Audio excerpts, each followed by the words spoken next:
गति, प्रकार, विस्थापन, दूरी, समय, दर, चाल, वेग।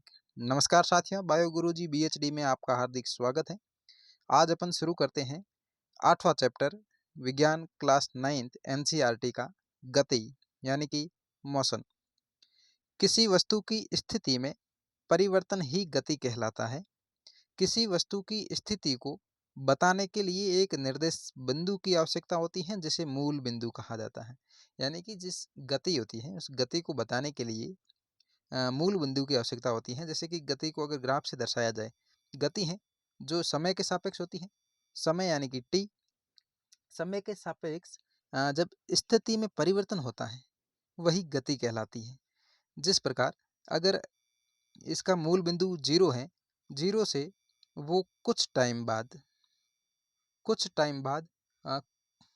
कुछ किलोमीटर दूरी या मीटर दूरी या सेंटीमीटर दूरी तय करता है। तो ये जो इसकी स्थिति से यहाँ तक की जो परिवर्तन है यही गति कहलाती है। और इनको बताने के लिए एक निर्देश बिंदु जो होता है यानी कि जीरो के सापेक्ष इसकी गति कितनी हुई है, जब इतनी मीटर या इतने सेंटीमीटर या इतने किलोमीटर की गति की गई है, यह दर्शाने के लिए मूल बिंदु की आवश्यकता होती है। गति जिसको सरल रेखीय गति, समान गति और असमान गति, 3 प्रकार में अपन यहाँ पढ़ेंगे क्लास 9th में। और उच्च कक्षाओं में जैसे जैसे जाएंगे तो गति के अनेक प्रकार अपने को पढ़ने को मिलेंगे। आज गति के प्रकार जो कि सरल रेखीय गति है उसको आज अध्ययन करते हैं कि सरल रेखीय गति ऐसी गति जो एक सरल रेखीय पथ पर गति करती है, यानी एक सीधी रेखा में गति करती है जिसमें कोई मोड़ नहीं, कोई घुमाव नहीं। सीधी रेखा के अंदर जो गति है वो कैसी गति है? सरल रेखीय गति।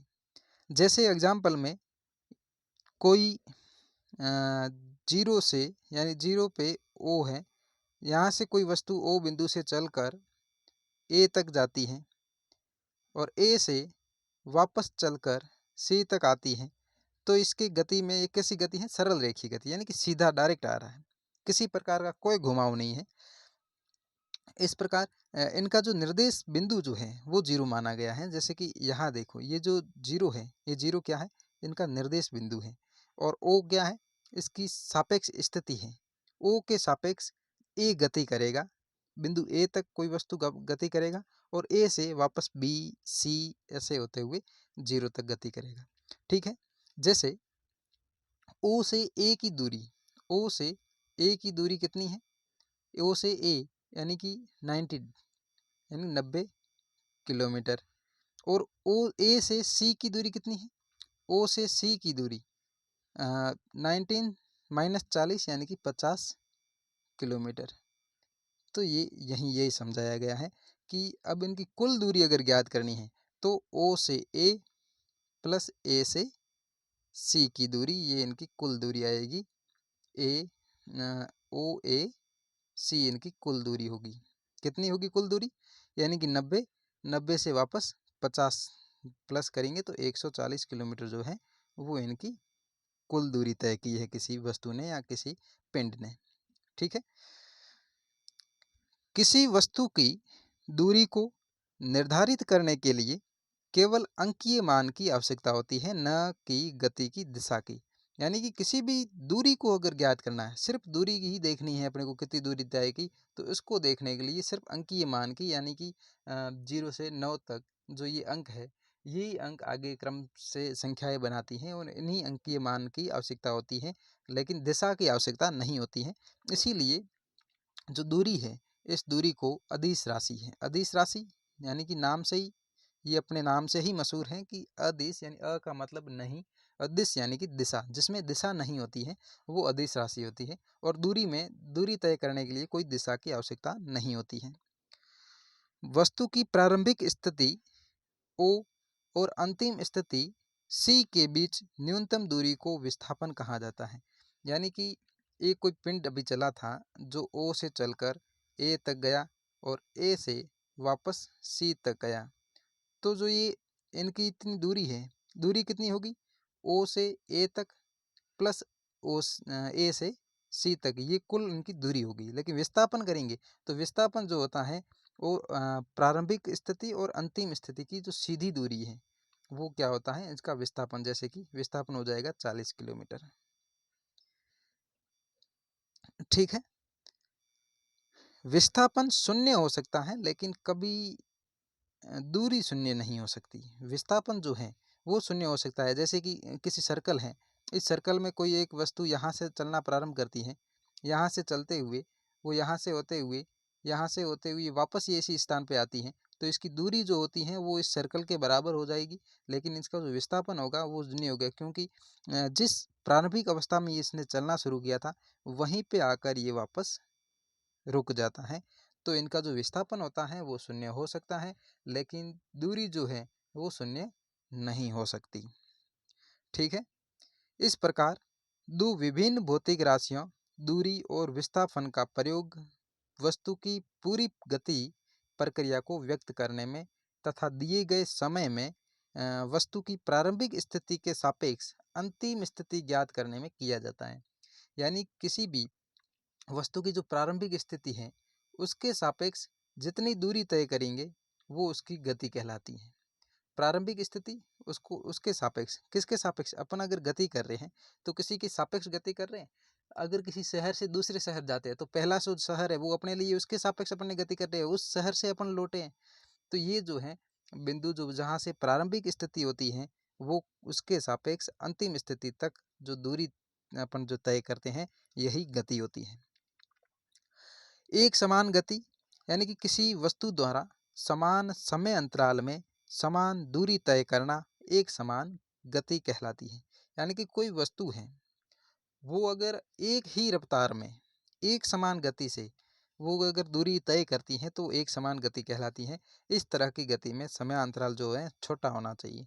एक समान गति करने के लिए छोटा समय अंतराल होना नहीं चाहिए, लेकिन लंबा समय अंतराल है, अगर लंबे समय तक चलना है तो अब एक समान गति नहीं कर सकते हैं, उसमें कभी धीमे गति होगी तो कभी तेज। असमान गति यानी कि कुछ वस्तुओं द्वारा समान समय अंतराल में असमान दूरी तय की जाती है तो असमान गति कहलाती है। जैसे व्यस्त जो सड़क है उस पर अगर कार की गति है, कभी कार 120 की स्पीड से चल रही है तो वही कार ट्रैफिक के अंदर 30 की स्पीड में चलेगी। तो इनके अंदर जो समय अंतराल के अंदर इनमें जो परिवर्तन आया है यह कैसी गति कहलाएगी, यह असमान गति कहलाएगी। इसी प्रकार पार्क के अंदर दौड़ रहा व्यक्ति, अगर पार्क है उसमें अगर व्यक्ति दौड़ रहा है कंटिन्यू, तो वो दौड़ते दौड़ते जब वो सांस फूल जाएगी तो वो थोड़ी अपनी गति को धीमे करेगा, जब वापस वो तेज दौड़ेगा वापस धीमी करेगा, वापस तेज दौड़ेगा। इस समान उसकी भी गति जो होती है वो कैसी होती है, असमान गति होती है। नेक्स्ट, गति की दर का अगर मापन करना है, गति की दर क्या है, रेट क्या है, प्रति मिनट में कितना दौड़ रहा है या प्रति घंटे में कितना दौड़ रहा है या कितना चल रहा है, कितनी गति हो रही है वस्तु में, उसी को दर कहा जाता है। तो किसी वस्तु द्वारा इकाई समय में तय की गई दूरी को चाल कहते हैं। जो दर किस में मापी जाती है, दर को चाल कहते हैं। और चाल किसे कहते हैं कि इकाई समय में किसी एक फिक्स समय के अंदर, जैसे 1 घंटे में बोलते हैं ना कि गाड़ी की स्पीड क्या है, गाड़ी की स्पीड 140 किलोमीटर प्रति घंटा है। तो जो प्रति घंटा क्या हो गया, वो इसकी इकाई है। इसी 1 घंटे में इतनी चल सकती है, वो इसकी इकाई मानी जाती है, यानी यूनिट मानी जाती है। ठीक है। चाल कैसी है, चाल एक अदिश राशि है। चाल चाल यानी कि किसी भी तरह से अगर स्पीड किधर भी चलेंगे उसको दिशा की आवश्यकता नहीं होती है, तो चाल भी अदिश राशि होती है। चाल का जो ऐसा ही मात्रक होता है वो होता है मीटर प्रति सेकंड, या इसको ऐसे भी लिखा जाता है कि मीटर S-1। S-1 का मतलब होता है मीटर प्रति सेकंड। जब ये मैथ में अपन पढ़ते हैं कि जो भाग में होता है या बटे में होता है उसको जब गुणे में लाएंगे तो इसका साइन चेंज हो जाता है इसके स्क्वायर का, या जो इसके पावर में होती हैं वो माइनस में चले जाते हैं। ये मैथ का रूल है। चलो, इसके जो सीजीएस मात्रक है वो होता है सेंटीमीटर प्रति सेकंड या किलोमीटर प्रति घंटा। अधिकतर वस्तुओं में या अवस्थाओं में वस्तु जो है असमान गति करती है, यानी कि अधिकतर अवस्था जो होती हैं उसमें वस्तु कैसी गति करते हैं, असमान गति करते हैं, क्योंकि एक समान गति से त्वरित नहीं हो पाती है। फिर इनकी औसत चाल क्या होगी? अगर असमान गति करती है तो फिर इनकी औसत चाल भी ज्ञात करनी पड़ेगी कि कभी गाड़ी रवाना होती 20 की स्पीड में चल रही है, 30 की स्पीड आई, 40 की आई, 50 की आई, 100 की आई।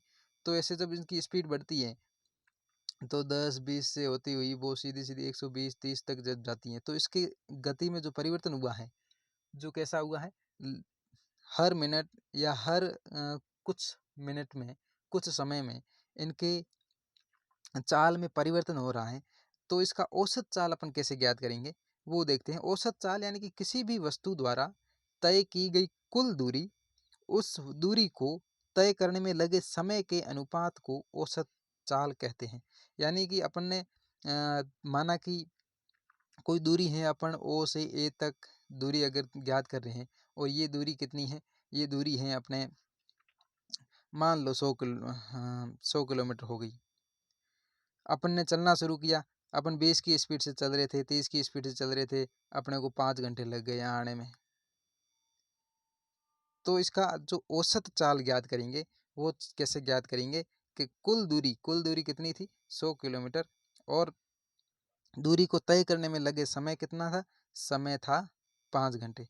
तो इसकी जो औसत चाल आएगी वो कितनी आएगी, वो चाल आएगी 20 किलोमीटर प्रति घंटा। ऐसे औसत चाल निकालने का सूत्र है कि तय की गई दूरी बटे कुल समय अवधि। यदि एक वस्तु t समय में s दूरी तय करती है तो उसकी चाल क्या होगी, कि अगर कोई वस्तु है, यानी कि कोई भी वस्तु चाल को v से संकेतित किया जाता है कि v जो है, या v से निरूपित किया जाता है v बराबर s बटे t। s क्या है, s यहाँ पे दूरी है और t यहाँ पे टाइम है, यानी समय।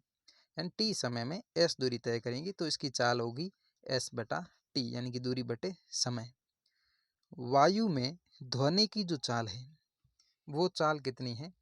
वायु में ध्वनि की चाल 346 मीटर प्रति सेकंड, यानी कि एक सेकंड में 346 मीटर ध्वनि जो है वो वायु में गति करती है। ये इसकी चाल है। फिर वेग, अगला है चाल के बाद वेग की दिशा के साथ चाल। जो वेग होता है वो कैसा होता है, दिशा के साथ में होता है। तो वेग कैसी राशि हो गई, वेग जो है वो सदिश राशि है। अभी तक चाल और अपन ने दूरी पढ़ी, वो कैसी राशि थी, वो अदिश राशि थी। लेकिन वेग है वो सदिश राशि है, क्योंकि किसी गतिशील वस्तु द्वारा एक निश्चित दिशा में, एक निश्चित दिशा के अंदर एकांक समय में तय की गई दूरी को वस्तु का वेग कहता है। और अपने चाल में पढ़ा था कि किसी गतिशील वस्तु है जो एकांक समय में तय की गई दूरी को चाल कहते हैं। लेकिन दिशा वेग जो होता है वो होता है कि निश्चित दिशा में एकांक समय में तय की गई दूरी जो होती है वो वेग कहलाता है। किसी वस्तु या फिर किसी वस्तु के विस्थापन के समय में सापेक्ष परिवर्तन की दर वेग कहलाती है। यानी कि विस्थापन के विस्थापन के समय में सापेक्ष परिवर्तन की दर होती है वो वेग कहलाती है। तो वेग बराबर विस्थापन बटे समय। वेग का सूत्र क्या होगा, वेग बराबर विस्थापन बटे समय। विस्थापन क्या होता है, जो प्रारंभिक अवस्था वस्तु की और अंतिम अवस्था के बीच की जो न्यूनतम दूरी होती है वो विस्थापन कहलाता है। और समय और उस विस्थापन में न्यूनतम दूरी में लगने वाला जो समय है वो t समय मान सकते हैं अपन। वेग एक अदिश राशि है। एक निश्चित दिशा में चाल को ही वेग कहा जाता है। निश्चित दिशा में चाल को ही वेग कहा जाता है, यानी कि चाल है वो अगर निश्चित दिशा के अंदर उसको चलाएंगे या गति करवाएंगे तो उस चाल को वेग बोल सकते हैं। किसी वस्तु का जो वेग है वो समान और असमान हो सकता है। वस्तु का वेग भी चाल की तरफ समान और असमान हो सकता है, यानी परिवर्तित हो सकता है, कम ज़्यादा। किसी वस्तु द्वारा विस्थापन में तय की गई कुल दूरी तथा उस दूरी को तय करने में लगे समय के अनुपात को औसत वेग कहते हैं।